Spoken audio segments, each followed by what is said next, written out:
Әнкарада 14 сәгать исәнмесез, мөхтәрәм тыңлаучылар. Бүген 2025 елның 8 декабрь дүшәмбе көне. Сез турыдан-туры эфирда Төркия Авазы радиосының татар телендәге тапшыруларын тыңлыйсыз.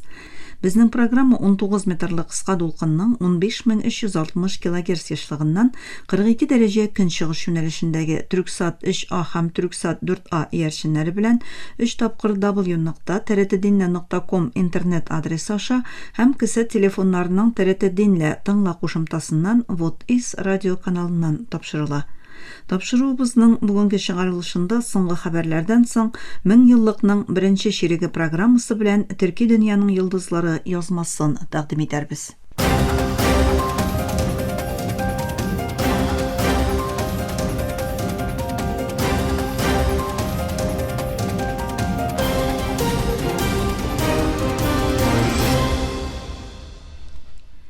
Соңгы хәбәрләр белән башлыйбыз.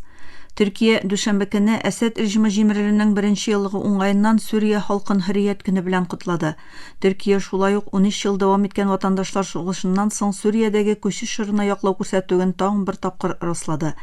Төркия Тышкы эшләр министрлыгы белдерүендә, Бәшәр Әсәд Русиягә качканнан соң Сүриянең яңа хөкүмәтенең хәзерге илбашы Әхмәд Шара җитәкчелегендәге оппозиция төркемнәре коалициясының хакимияткә килүе белән соңгы елны күп санлы кыенлыклар белән көрәшеп, акыллы һәм тыныч максатлы тышкы сәясәт алып бару белән үткәрүе җиткерелде. Төркия белдергәнчә, даими ышанычсызлык, икътисади җимерелү һәм гуманитар кризиска карамастан, яңа идарә Сүриянең халыкара җәмәгатьчелектәге үз урынын яңадан торгызу өчен даими адымнар ясый. Бу чор күп кенә төбәк хөкүмәтләре тарафыннан яңадан башланган бәрелешләргә киртә кую өчен мөһим дип санала. Белдерүдә булай диелә: Төркия буларак без Сүриядә тотрыклылык, иминлек урнаштыру өчен алып барылган тырышлыкларны хуплауны дәвам итәчәкбез. Белдерүдә Әнкараның дипломатик ангажемент, чик аръягы ярдәм механизмнары һәм качакларны кире җибәрү мәсьәләсендә хезмәттәшлеккә тугрылыгы да яңартылды. Сәламәтлек саклау хезмәткәрләре белдергәнчә, Израиль көчләре Калкилия һәм Җанин тирәсендәге аерым һөҗүмнәрдә бер фәләстинлине үтергән һәм 3-сен яралаган. Фәләстин Кызыл Ай җәмгыяте үлем һәм 2 яралану очрагының Калкилияның көнчыгышында булуын, ЭВАФ агентлыгы Буркинда төнлә булган баскында 12 яшьлек баланың Израиль ашкан утта яралануын белдерде. Израиль көчләре һәм канунсыз килеп урнашучылар 2023 елның октябреннән бирле басып алынган Ярданның көнбатыш үзәнлегендә ким дигәндә 1091 фәләстинлине үтергән, якынча 11,000 кешене яралаган һәм 21 меңнән артык кешене сак астына алган. Бенин дәүләт башлыгы Патрис Талун якшәмбе көнне ясаган белдерүендә түнтәрлеш омтылышыннан соң илдә вазгыятьнең тулысынча контроль астында булуын белдерде һәм ватандашларны гадәти тормышка кайтырга чакырды. Дәүләт телевидениесендә чыгыш ясаган Талун кечкенә гаскәри төркемнең дәүләт оешмаларына һөҗүм итү һәм демократик тәртипне җимерү максатыннан гысьян башлатуын әйтте. Иртәнге сәгатьләрдә гаскәриләр төркеме шул ук каналда Талунны хакимияттән чикләштерүләре һәм подполковник Паскал Тигрине яңа оештырылган яңадан төзү хәрби комитеты җитәкчесе итеп билгеләүләрен белдергәннәр иде.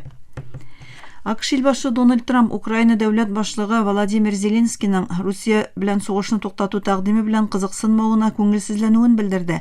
Бу белдерү АКШ һәм Украина рәсмиләре арасында көннәр буе дәвам иткән сөйләшүләр нинди алгарышсыз тәмамланганнан соң ясалды. Зеленский үз чиратында АКШ вәкилләре белән Украина өчен тынычлык планы турында сөйләшүләрнең конструктив, ләкин җиңел булмавын җиткерде.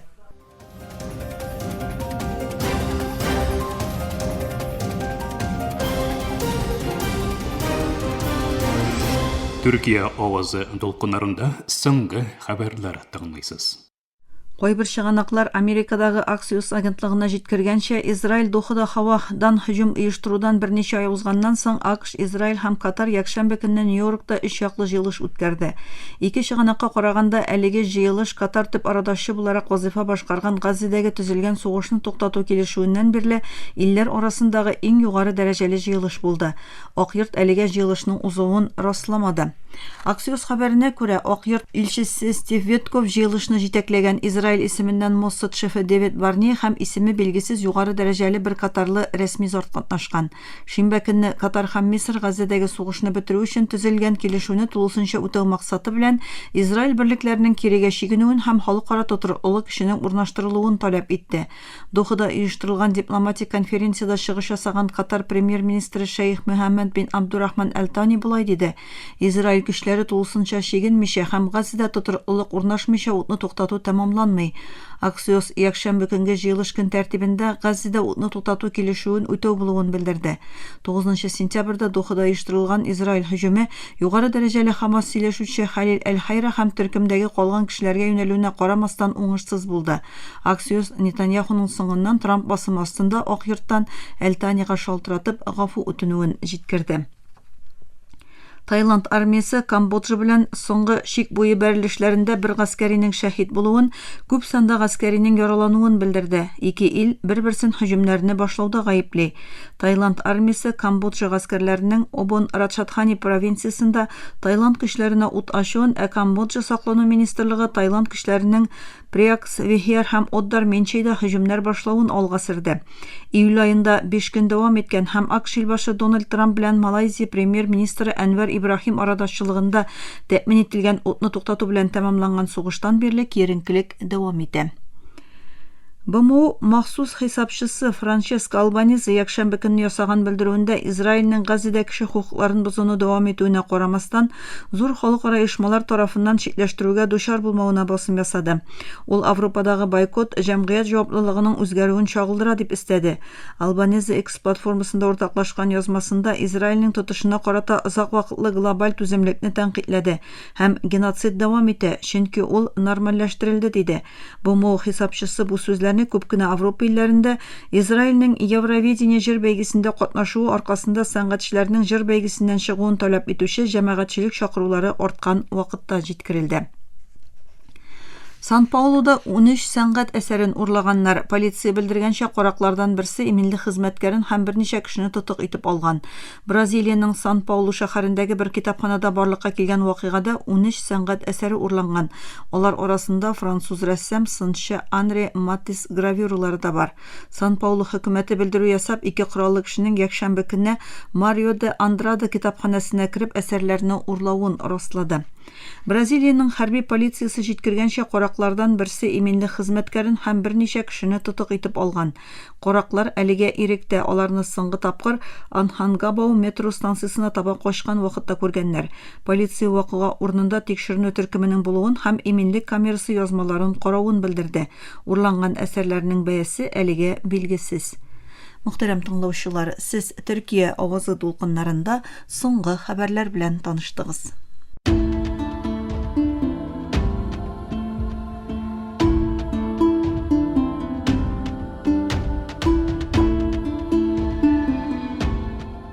Мен еллыкның беренче ширеге.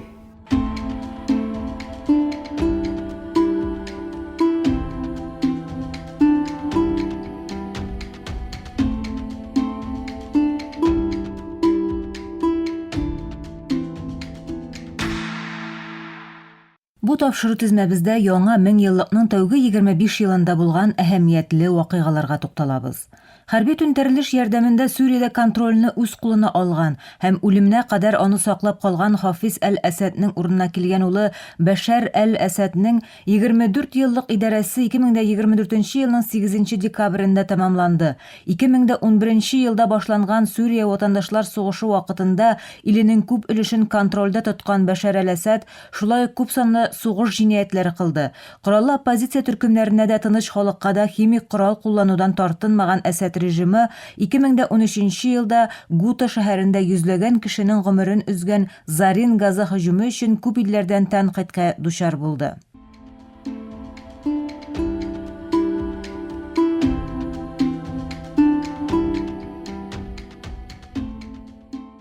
Ватандашлар сугышы дәвамында Бәшәр Әсәд күп илләрнең, бигрәк тә Төркиянең Сүрияне демократик системага күчерү тәкъдимнәрен игътибарсыз калдырды. Русия һәм Иран ярдәме белән исән калырга тырышты.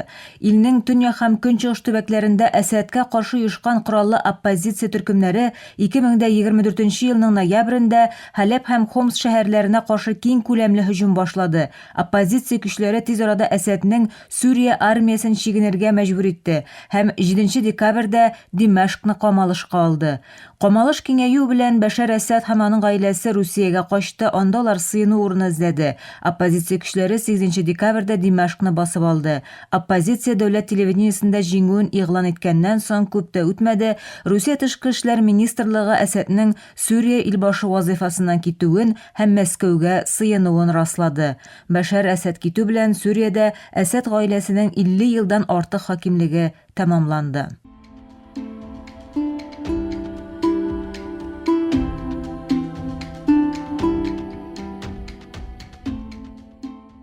Икенче Фарсы култыгы сугышыннан соң Иракка бәреп кергән һәм Саддам Хусейн хөкүмәте кешеләрен эзәрлекли башлаган АКШ армиясе 2003 елның 13 декабрендә үзенең иң зур максатына иреште. АКШ бәреп кергәннән соң Багдадтан качып яшеренгән Саддам Хусейн туган җире Тикрит янындагы җирасты бункерында эләктерелде. Гыйракта 24 ел идарә иткән Саддам Хусейнның эләктерелүе шулай ук Гыйрактагы коалиция көчләренә каршы күтәрелгән кораллы каршылык күрсәтүдә дә борылыш ноктасы булды.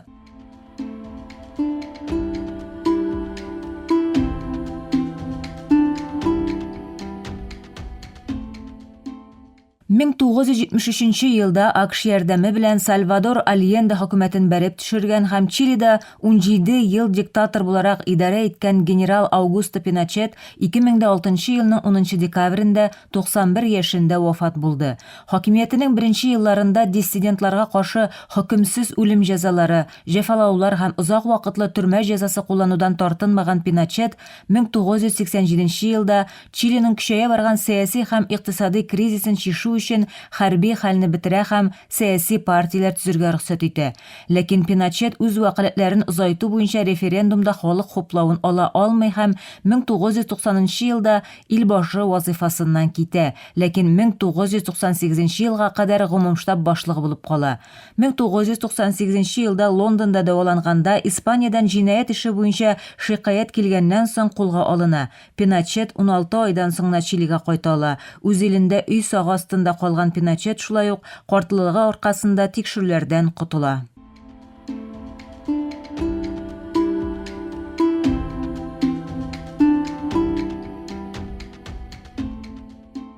Треваньян кушаматы астында дөнья әдәбиятына Шибуми, Катяның җәе һәм Хисап кебек танылган әсәрләрен биргән Америка язучысы Родни Уильям Уитакер 2005 елның 14 декабрендә 74 яшендә вафат булды.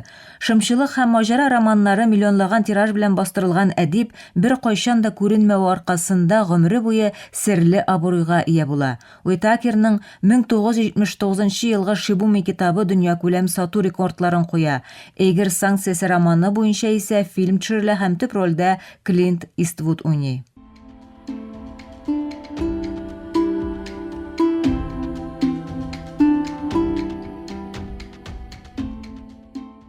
Италия җыелма командасының һәм Ювентусның онытылмас һөҗүмчесе, Дөнья Кубогының иң күп бомбардиры титулын, алтын аяк киеме һәм алтын туп бүләкләрен яулаган бердәнбер футболчы Паоло Росси 2020 елның 9 декабрендә 64 яшендә вафат булды. Италия футбол командасында 48 тапкыр уйнаган Паоло Росси шулай ук ФИФАның дөньяның иң яхшы 100 футболчысы исемлегенә кертелде.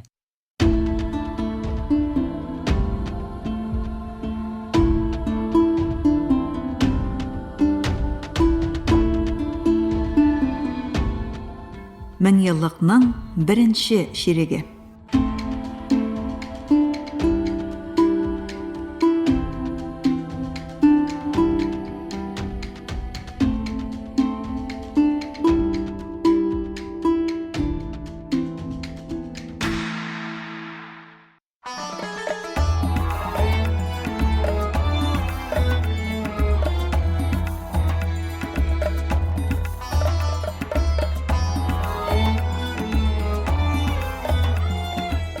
Төрки дөньяның йолдызлары.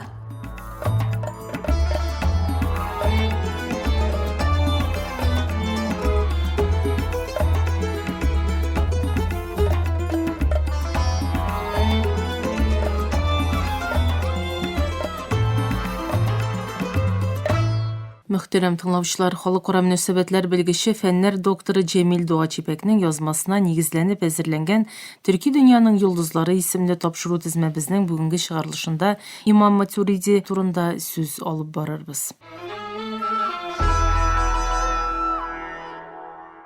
Милләтләрнең яшәү өчен көрәше сугыш кырында гына яуланмый, чын җиңүләр йөрәкләрдә һәм акылларда салынган рухи нигезләр белән мәңгелеккә ирешелә. Бүген без Төркия Җөмһүриятенең интеллектуаль һәм теологик тамырларына төшәчәкбез. Бу тамырлар төрки җирләренең рухи бишеге булган Маваре-эн-Нәхрдә, Төркистан үзәгендә чәчәк аткан. Самаркандның Матурид авылында туган имам Әбу Мансур әл-Матуриди тарафыннан тәкъдим ителгән теологик караш төркиләрнең мәҗбүри рәвештә ә виждан һәм акыл аша ышануларының, белем һәм ихтиярны үз эченә алуларының иң зур дәлиле.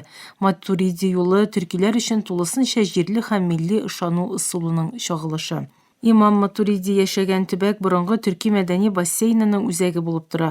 Матуридилек Әбу Ханифәдән мирас итеп алынган фәнни традицияны алып, аны системалаштырган, нигездә төркиләр арасында таралган. Бу таралу бик зур әһәмияткә ия. Ислам дөньясында төрле илаһият карашлары барлыкка килсә дә, төркиләр үз географияләрендә үзләренең характерына иң туры килә торган һәм акыл, ирекле ихтиярны иң югары бәяли торган юлны сайлаганнар. Сәлҗүк дәүләтеннән алып Төркия Җөмһүриятенә кадәр сузылучы бөек төрки дәүләтенең матуридилекне кабул итүләре очраклы түгел. Төркиләр исламны кабул иткәндә сукыр буйсынуга да, артык рационализмга да бирелмәгән, ә Матуриди күрсәткән урта юлдан барган. Матуриди акылны хакыйкатькә ирешү һәм җаваплылыкка тартылуның төп шарты дип саный. Аның фикерләү системасында акыл проблемаларны аңлау, аңлатма бирү һәм шишу өчен алыштыргысыз корал. Бу алым акылга гына өстенлек бирүче экстремистларны кире кага. Сукыр имитацияны, хорафатларны һәм ялган ышануларны кире кагучы бу рациональ тотыш төрек аскәрләренең стратегик фикер йөртүен, төрек дәүләт эшлекләренең күзаллавын һәм төрек галимнәренең тикшерүне рухын ныгытты. Ихтияр матуридилекнең иң мөһим нигезләренең берсе. Иманның төп элементы йөрәкне раслау, телне һәм башка органнарны көч белән берәр нәрсә эшләргә мәҗбүр итәргә мөмкин булса да, йөрәккә комачаулап булмый. Бу принцип иманның ирекле сайлау һәм виждан карары булуын ассызыклый. Ихтияр шәхескә әхлакый гамәлләрне аңлы рәвештә сайлау һәм шәхси җаваплылыкны үтәү мөмкинлеген бирә. Тарих дәвамында төрек милләте ирекне изге дип санаган. Матуридилек ирекне аңлауның дини эквиваленты. Бу ирекле ихтияр табигать, фитрәт төшенчәсе белән раслана. Матуриди фикеренчә, кешеләр саф, яхшылыкка, хакыйкатькә һәм тәкъвалыкка омтыла. Алар этик тәртип күрсәтү мөмкинлегенә ия. Яхшылыкка карата бу тумыштан килгән потенциал, уртак әхлакый кыйммәтләр һәм социаль нормалар нигезен тәшкил итә. Милли бердәмлек мәҗбүр итү аша түгел, ә уртак виждан һәм төп әхлакый принциплар аша урнаштырылганда гына какшамас көч ала. Бу социаль тынычлыкны һәм тәртипне тәэмин итә.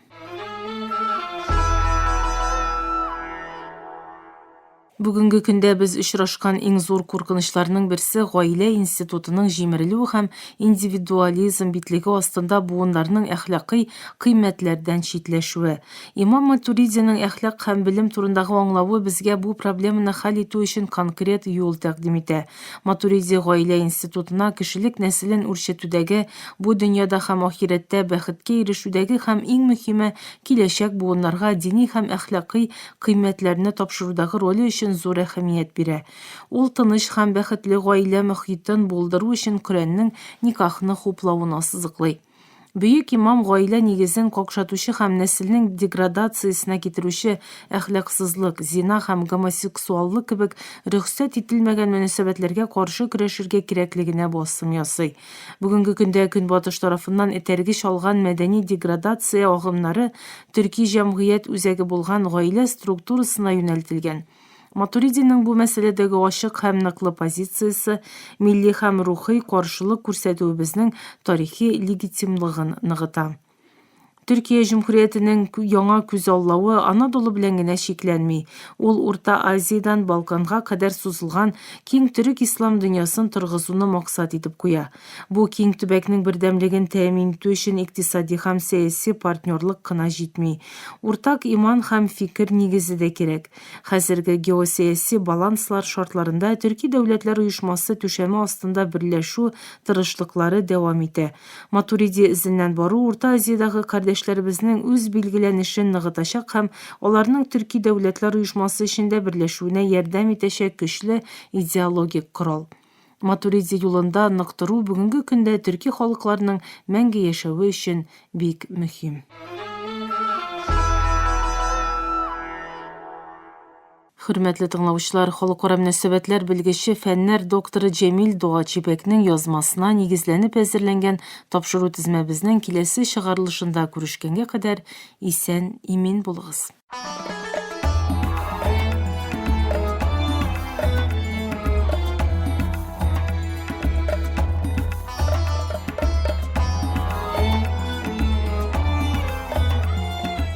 Төрки дөньяның йолдызлары.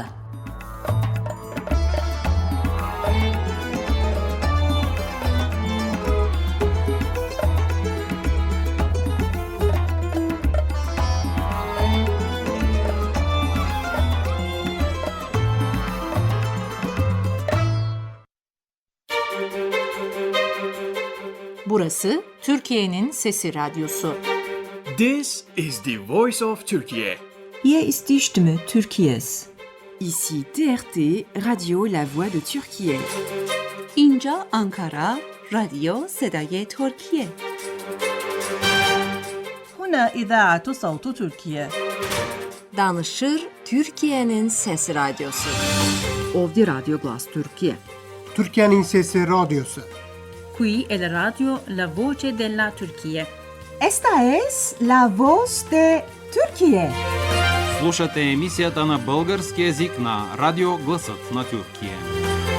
Юфлет Зари и Türkiye. 这里是土耳其之声广播电台。 اینجا انقره رادیو صدای ترکیه. دا ترکیه غرب رادیو دا. خصوم ترکیه زاین رادیو گایانه. Eterşehir Radyo Sadburi Türkiye Sıkma. Ovada Türkiye Ünü Radyosu.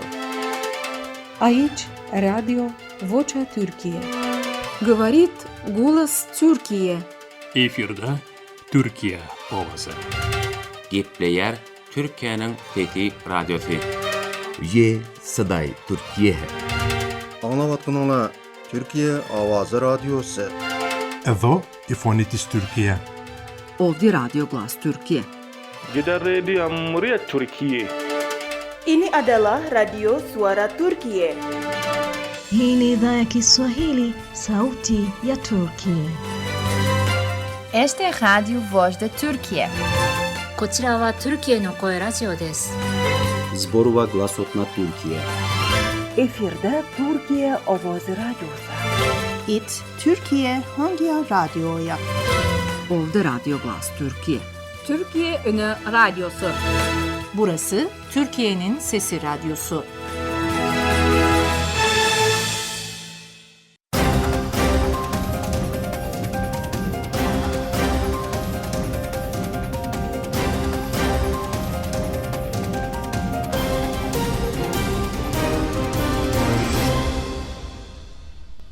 Мөхтәрәм тыңлаучылар, Төркия Авазы радиосының татар телендәге тапшырулары шушының белән ахырына якынлашты.